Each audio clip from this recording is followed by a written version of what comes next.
Avenue 5 is a luxury passenger spaceship on an 8-week tour around Mars and Saturn. Owned by eccentric billionaire Herman Judd, the spaceship is currently occupied by more than 5,000 wealthy passengers, all eager to glimpse the solar system. The space crew of Avenue 5 is considered the best in the world, led by an experienced American captain, Ryan Clark. Avenue 5 is equipped with an impenetrable shield to protect passengers from harmful radiation and has an abundant oxygen supply lasting up to 3 years. However, one day, a foolish error puts the fate of the 5,000 passengers at risk. Judd, known for his childish antics, aims to set a record for the largest yoga class in space.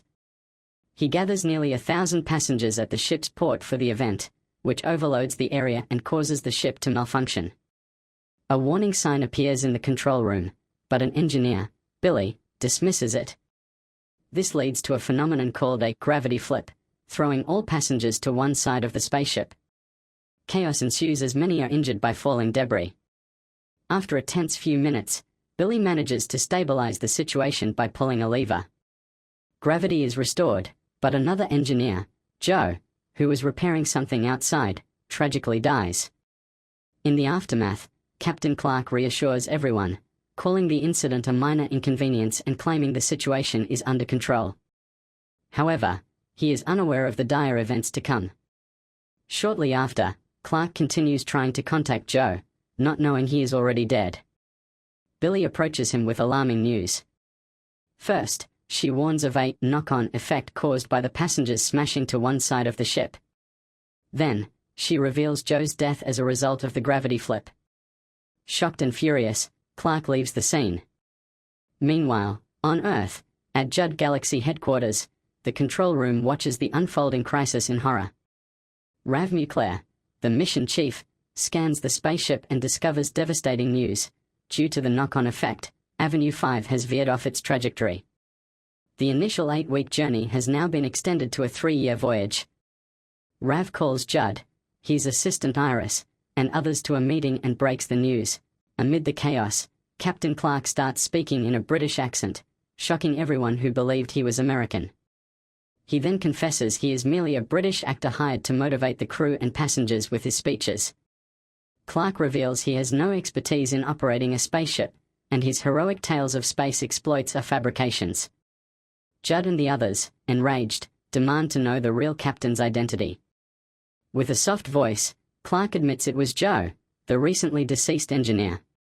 Joe had hired him due to his own lack of social skills. Despite the revelation, Clark remains a celebrated hero among passengers.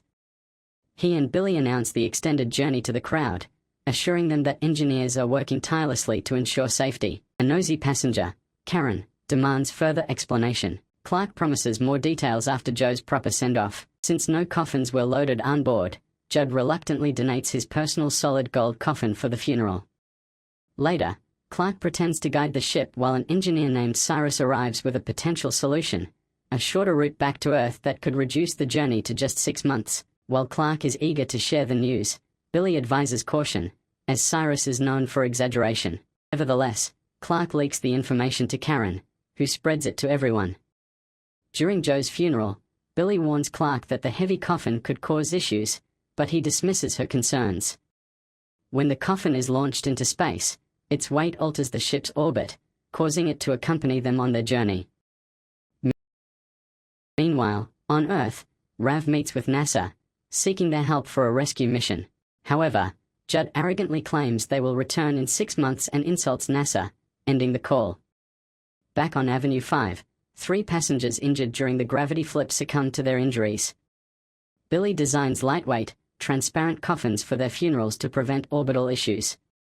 During the ceremony, Rav temporarily reduces the ship's gravitational pull, causing passengers to float briefly.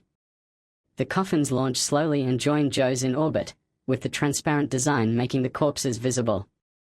The next day, Clark notices Karen's growing influence among passengers and confronts the ineffectual head of customer relations, Matt Spencer.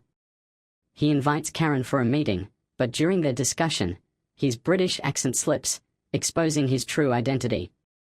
Though enraged, Karen agrees to keep his secret in exchange for the prestigious title of Senior Liaison Officer and Clark's presidential suite. Later, Cyrus reveals a miscalculation.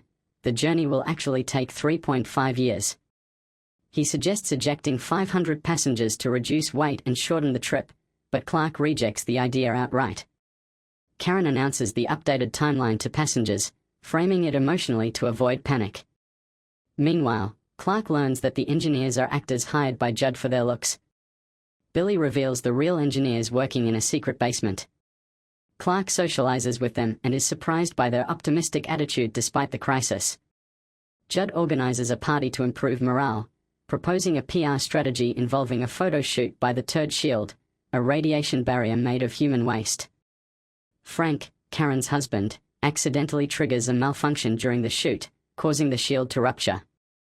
Clark is forced to fix the problem and, with Billy's help, stops the overflow of waste. He becomes a hero.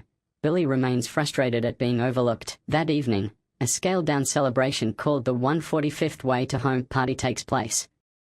Frank faces hostility from passengers, blaming him for the Turd Shield incident. When security attempts to eject him, Clark intervenes, calming the crowd and clearing Frank's name. Grateful passengers cheer Clark, but Frank punches him, suspecting an affair with Karen. On Earth, Rav watches the party footage, hopeful that the passengers will survive. The episode ends as she prepares to meet the President of the United States for assistance.